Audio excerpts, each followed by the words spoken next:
Hello बच्चों। हमारा question है a cube is floating in a liquid as shown in figure, match the following. तो देखिए बच्चों, ये हमारे पास लिक्विड है और इस लिक्विड के ऊपर एक क्यूब रखा है जो कि एक्स लेंथ अंदर की तरफ सबमर्ज्ड है। हमारे पास कॉलम वन को कॉलम टू के साथ मैच करना है। तो सबसे पहला है if density of liquid decreases x will. तो मान लीजिए इसकी जो इनिशियल डेंसिटी थी वो है रो और इसकी डेंसिटी को डिक्रीज किया गया है, तो इस x का क्या होगा वो हमसे पूछा गया है।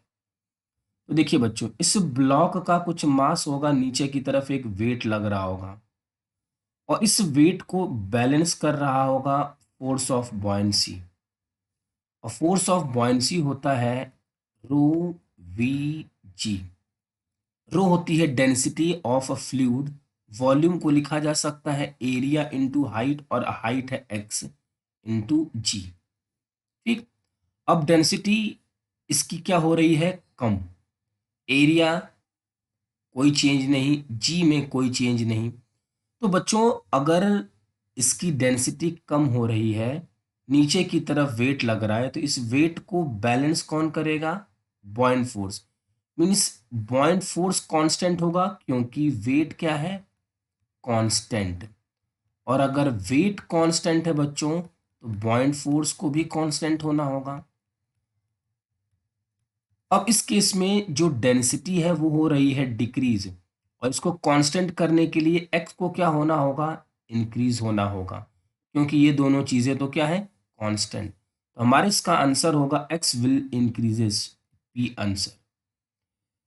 फिर कहा जा रहा है if size of cube is emerge x will. तो साइज के बारे में देखिए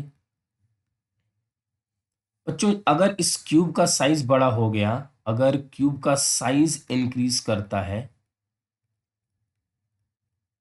साइज इंक्रीज किया तो इसका वेट इंक्रीज कर जाएगा।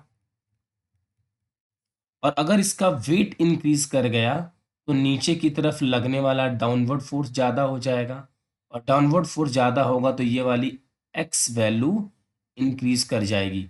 ये तो बहुत ही सिंपल था।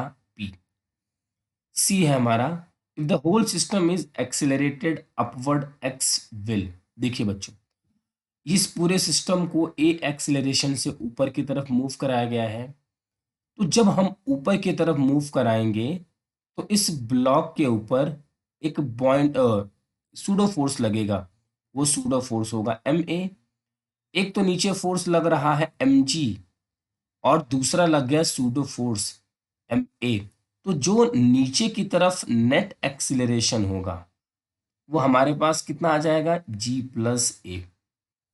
इस ब्लॉक के पास उसी तरीके से बच्चों इस फ्लूइड के अंदर बहुत सारे मॉलिक्यूल्स होंगे।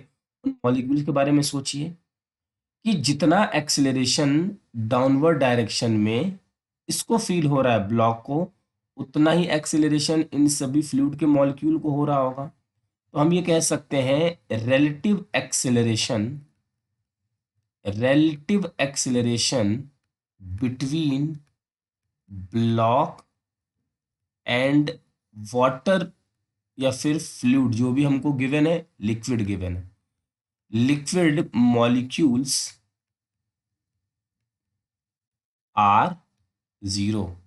है ना, सबकी रिलेटिव एक्सेलरेशन क्या होगी, जीरो, क्योंकि इसके ऊपर भी एक्सेलरेशन एक्ट हो रहा है और फ्लूइड के ऊपर भी। तो यहाँ पे जो एक्स होगा बच्चों वो कैसा होगा, सेम। तो हमारे इस क्वेश्चन का आंसर है P P R, second option is correct. I hope बच्चों कि आपको ये क्वेश्चन अच्छे से समझ में आ गया होगा। Thank you.